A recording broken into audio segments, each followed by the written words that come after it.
नमस्कार, DD news के इस विशेष समाचार प्रसारण में आप सभी का स्वागत है। मैं हूं आंचल गुलाटी गुंबर, मेरे साथ है मेरे सहयोगी शरद। तो आइए सीधे रुख कर लेते हैं सबसे पहले सुर्खियों का। प्रधानमंत्री Narendra Modi Japan, Papua New Guinea और ऑस्ट्रेलिया का सफल दौरा कर पहुंचे स्वदेश। हवाई अड्डे पर प्रधानमंत्री का बीजेपी के राष्ट्रीय अध्यक्ष जेपी नड्डा समेत पार्टी कार्यकर्ताओं ने किया भव्य स्वागत।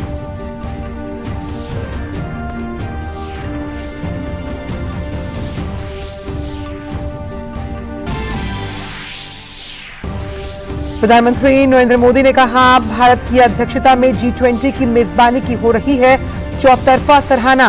140 करोड़ देशवासियों को नए शिखर पर ले जाने का है लक्ष्य। भारत को सुनने और जानने के लिए आतुर है दुनिया।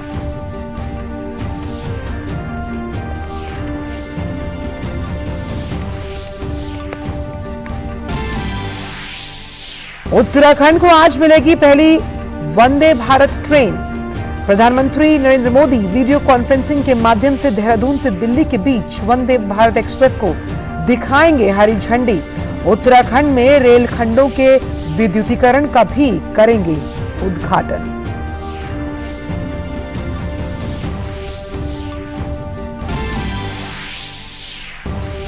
राष्ट्रपति द्रौपदी मुर्मू झारखंड दौरे के दूसरे दिन आज खूंटी में महिला सम्मान सम्मेलन में होंगी शामिल। साथ ही रांची में भारतीय सूचना प्रौद्योगिकी संस्थान के दूसरे दीक्षांत समारोह में भी लेंगी भाग।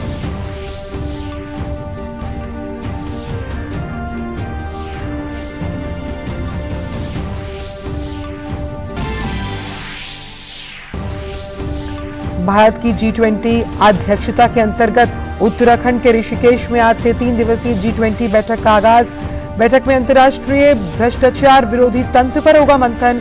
वहीं बेंगलुरु और मुंबई में जारी G20 बैठकें आज होंगी संपन्न।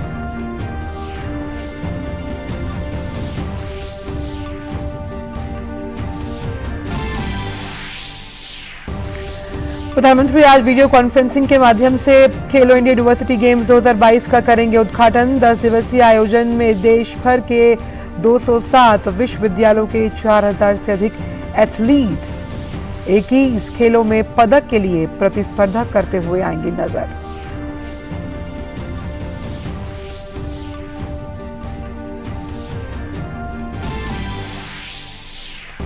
आईपीएल के एलिमिनेटर मुकाबले में मुंबई इंडियंस ने लखनऊ सुपर जायंट्स को 81 रन से हराया। दूसरे क्वालिफायर में मुंबई का गुजरात टाइटंस से होगा मुकाबला।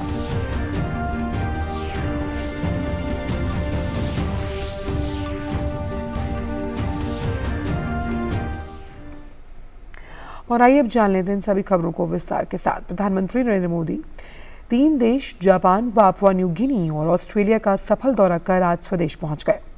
3 देशों की 6 दिवसीय सफल यात्रा के बाद वतन वापसी पर प्रधानमंत्री नरेंद्र मोदी का दिल्ली के पालम हवाई अड्डे पर भव्य स्वागत किया गया। इस दौरान कई केंद्रीय मंत्री, सांसद, भाजपा नेता एवं सैकड़ों कार्यकर्ता प्रधानमंत्री का स्वागत करने के लिए पालम हवाई अड्डे पर जमा हुए। प्रधानमंत्री ने अपने अभिनंदन कार्यक्रम को संबोधित करते हुए कहा कि भारत की अध्यक्षता में G20 की मेजबानी की चौतरफा तारीफ हो रही है। प्रधानमंत्री ने कहा, 140 करोड़ देशवासियों को नए शिखर पर ले जाने का लक्ष्य है।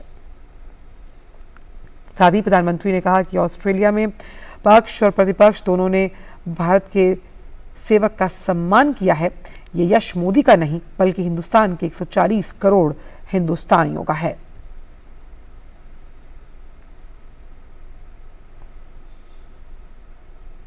समारोह को संबोधित करते हुए बीजेपी अध्यक्ष जेपी नड्डा ने कहा कि हमारे लिए सौभाग्य की बात है कि जहां जहां प्रधानमंत्री गए वहां के नेता, एकेडमिया और वैज्ञानिक उनसे मिलने के लिए आतुर रहे और उन्होंने आपके साथ गहन शासन के बारे में चर्चा की। प्रधानमंत्री की इस यात्रा के दौरान विदेशी नेताओं ने जिस तरीके से प्रधानमंत्री को आदर दिया, सम्मान दिया, वो बताता है कि प्रधानमंत्री मोदी की अगुवाई में कैसे सबके प्रति कितना विश्वास है। प्रधानमंत्री के स्वागत समारोह को संबोधित करते हुए विदेश मंत्री एस जयशंकर ने कहा कि पापुआ न्यू गिनी के प्रधानमंत्री ने जिस तरह से हमारे प्रधानमंत्री का स्वागत किया वो अपने आप में अद्भुत है। मैंने पिछले 45 साल में ऐसा आदर सम्मान किसी के लिए भी नहीं देखा। प्रधानमंत्री आज वीडियो कॉन्फ्रेंसिंग के माध्यम से देहरादून से दिल्ली के बीच वंदे भारत एक्सप्रेस रेलगाड़ी को हरी झंडी दिखाएंगे। उत्तराखंड के लिए ये पहली वंदे भारत ट्रेन होगी और ये रेलगाड़ी स्वदेश निर्मित है। इसमें जो कवच है उसकी टेक्नोलॉजी की अगर बात की जाए तो वो अत्याधुनिक सुरक्षा तकनीक से लैस है।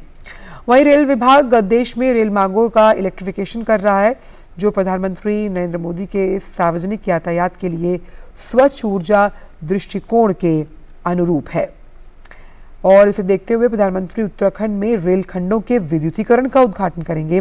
इसके साथ ही राज्य में रेल मार्गों का 100% विद्युतीकरण किया जाएगा।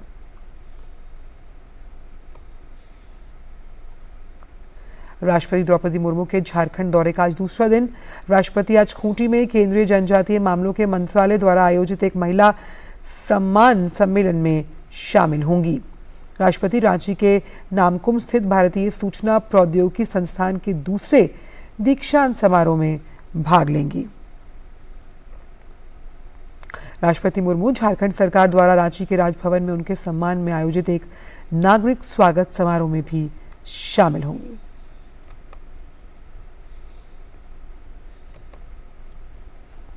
वक्त ब्रेक का।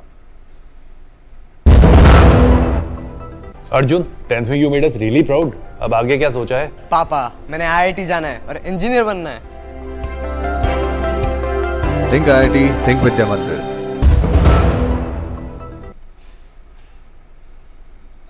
ब्रेक के बाद सभी का स्वागत। रुक करते हैं अब अगली खबर का और बात करते हैं उत्तराखंड की, जहां के ऋषिकेश में आज से G20 की बैठक होनी है। 3 दिन तक चलने वाले सम्मेलन में अंतर्राष्ट्रीय भ्रष्टाचार विरोधी तंत्र पर मंथन होगा। देहरादून के जॉली ग्रांट हवाई अड्डे पर विदेशी मेहमानों का पारंपरिक तरीके से स्वागत किया गया। उत्तराखंड के मुख्यमंत्री पुष्कर सिंह धामी ने कहा कि राज्य में G20 सम्मेलनों का आयोजन हमारे लिए नए अवसर, नए अनुभव, अपनी पारंपरिक सांस्कृतिक आध्यात्मिक विरासत, पर्यटन की क्षमताओं और सॉफ्ट पावर को अंतर्राष्ट्रीय स्तर पर प्रदर्शित करने का स्वर्णिम अवसर है।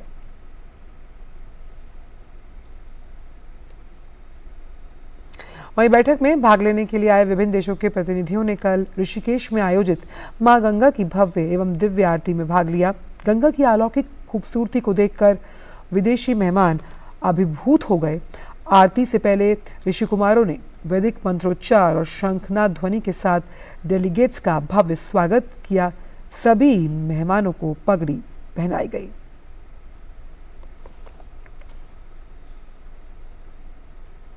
भारत की अध्यक्षता में G20 व्यापार और निवेश कार्य समूह की दूसरी बैठक बेंगलुरु में चल रही है।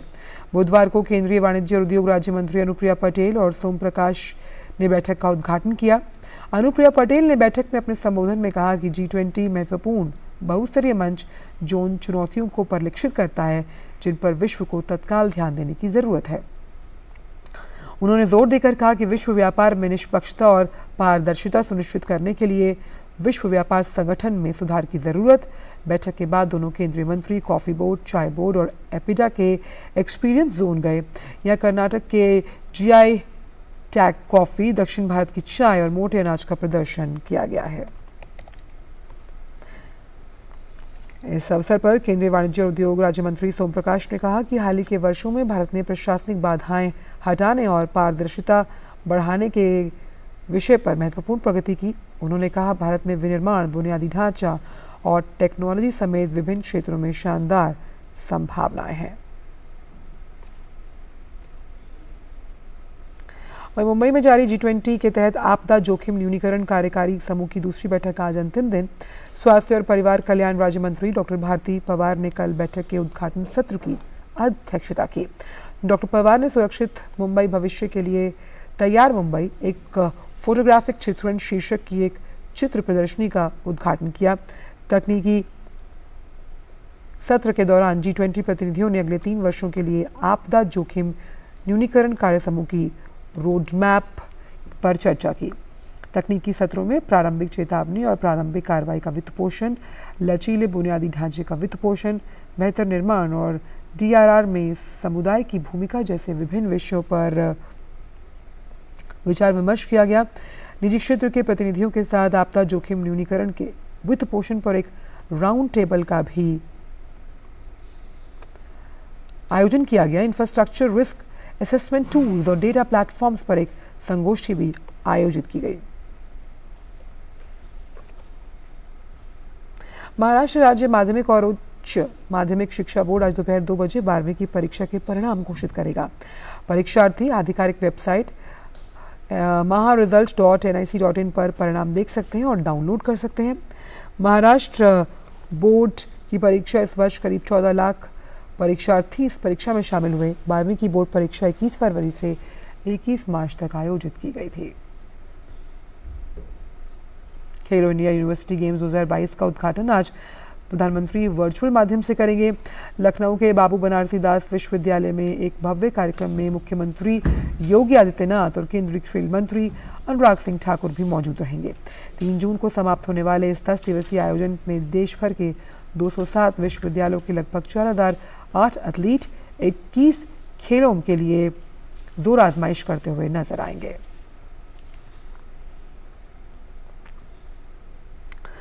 बात आईपीएल की, जिसके एलिमिनेटर मुकाबले में मुंबई इंडियंस ने लखनऊ सुपर जायंट्स को 81 रन से हरा दिया। इसके साथ ही मुंबई की टीम दूसरे क्वालिफायर में पहुंची। यहां मुंबई का सामना गुजरात टाइटंस से होने वाला है। मुंबई इंडियंस ने टॉस जीतकर पहले बल्लेबाजी करते हुए 8 विकेट पर 182 रन बनाए। इसके जवाब में लखनऊ की टीम सिर्फ 101 रन बना पाई। इस मैच में मुंबई के लिए बल्ले से सभी खिलाड़ियों का योगदान मिला। सबसे ज्यादा 41 रन ग्रीन ने बनाए। वहीं लखनऊ के लिए नवीन उल हक ने 4, यश ठाकुर ने 3 विकेट लिए। दूसरी पारी में लखनऊ के लिए सबसे ज्यादा 40 रन मार्क स्टोइन्स ने बनाए। मुंबई के आकाश मधवाल ने 5 विकेट लिए।